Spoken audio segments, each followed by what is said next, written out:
Hi guys, welcome to my channel free words. चलिए आज का टॉपिक स्टार्ट करते हैं। हाय गाइस, आज मैं सभी को सेंट्रल डोगमा के बारे में बताऊंगी। ज़्यादातर बच्चे ऐसे भी हैं कि जो सेंट्रल डोगमा में कंफ्यूज हो जाते हैं। उन्हें ये वो भूल जाते हैं कि रेप्लिकेशन, ट्रांसक्रिप्शन और ट्रांसलेशन कब होता है। वो इन तीनों में बहुत ही ज़्यादा कंफ्यूज होते हैं। तो आई होप मैं अच्छे से एक्सप्लेन कर पाऊँ। तो मैं स्टार्ट करती हूँ। पहले हम जान लेते हैं कि सेंट्रल डोगमा दिया किसने था। सेंट्रल डोगमा को किसने प्रपोज किया था? वो फ्रांसिस क्रिक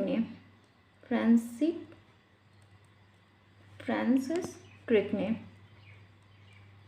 दिया था। इन्होंने सेंट्रल डोगमा को दिया था और इन्होंने कब दिया था? 1958 में। इन्होंने 1958 में दिया था। आई होप आप लोग को अच्छे से दिख रहा हो गाइस। इस 1 मिनट में कैमरा ठीक कर लेती हूँ, ठीक है। अब जो फ्रांसिस क्रिक ने दिया था सेंट्रल डोगमा को, और कब दिया था? 1958 में दिया था। अब हम जान लेते हैं सेंट्रल डोगमा किसे कहते हैं। डीएनए से आरएनए बनना और आरएनए से प्रोटीन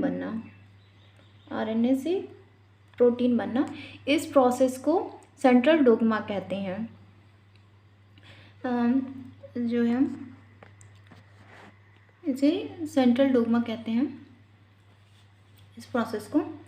और मैं जब डीएनए से आरएनए बनता है उसे ट्रांसक्रिप्शन कहते हैं।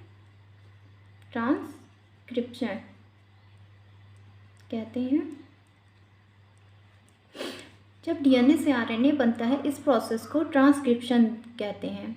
यहाँ पर सेंट्रल डोगमा में ऐसा है कि डीएनए से आरएनए मतलब पर्टिकुलर एक प्रोसेस को नाम दिया गया हुआ है। जैसे कि यहाँ डीएनए से आरएनए बनेगा तो उसको ट्रांसक्रिप्शन कहेंगे, और जब आरएनए से प्रोटीन बनेगा उसे ट्रांसलेशन कहते हैं। और जब आरएनए से डीएनए बनता है उसे रिवर्स ट्रांसक्रिप्शन कहते हैं।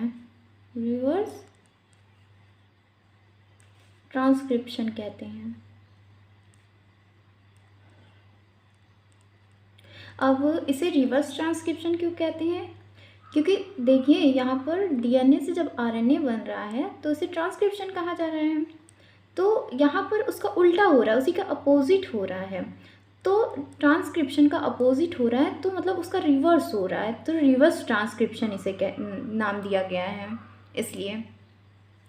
और जब डीएनए से डीएनए बनता है, जब डीएनए से खुद डीएनए बनेगा तो उसे रेप्लिकेशन कहते हैं।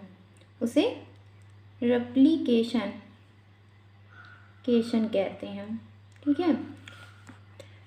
ये इस प्रोसेस को सेंट्रल डोगमा कहते हैं। मैं एक बार फिर से आपको एक्सप्लेन कर देती हूँ अच्छे से, जिसे आप ना भूलें, दोबारा आपको समझ में आ जाए। देखिए, ध्यान से देखिएगा। डीएनए से आरएनए बना, ट्रांसक्रिप्शन, आरएनए से प्रोटीन बना, उसे ट्रांसलेशन कहते हैं। और जब आरएनए से डीएनए बनेगा उसे रिवर्स ट्रांसक्रिप्शन कहेंगे। रिवर्स ट्रांसक्रिप्शन क्यों कहेंगे? क्योंकि ट्रांसक्रिप्शन का यहाँ रिवर्स हो रहा है, उल्टा हो रहा है, इसलिए यहाँ रिवर्स ट्रांसक्रिप्शन कहेंगे। और जब खुद डीएनए से डीएनए बनेगा उसे रेप्लिकेशन कहेंगे। आई होप गाइस मैं आपको अच्छे से समझा पाई होंगी। आई होप आपको समझ में आ गया होगा। Thank you for watching the video.